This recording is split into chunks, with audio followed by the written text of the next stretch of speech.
Nərman, Bələz qardaş. ümumiyyətlə bir siyasətçinin tam peşəkar olmağını nəzərdə tutmuram. Təbii ki, peşəkar dedikdə hər hansı bir nailiyyəti olmaqdan söhbət gedir, amma ümumiyyətlə siyasətçini nə yetişdirir?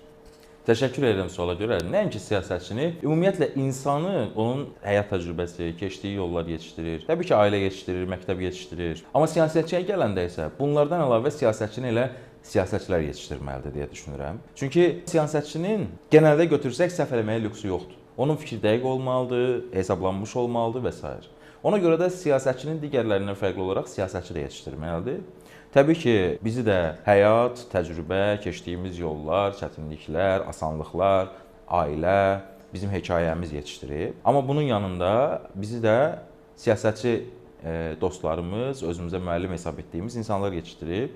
Onlardan da mənə görə şəxsən ən öndə gedəni hal-hazırda şərlənərək, iftiraya uğrayaraq həbs olunan Azər Qasımlıdır. Azər Qasımlı mənim həyatımda həddindən artıq böyük rolu var. Nəinki siyasəti, hətta həyatı belə ondan öyrənməyə çalışmışam. O da sağ olsun məndən öz bilik və təcrübəsini heç vaxt əsirgəməyib və Azər Qasımlının bütün məhkəmələrində iştirak edirəm və həqiqətən də hər məhkəmədə ağlamalı günümüzə gülürəm ki, bir məhkəmə axı belə olmamalıdır. Bütün sübutlar, bütün dəlillər Azər Qasımlının xeyrinə olduğu halda o insan içəridə olmamalıdır.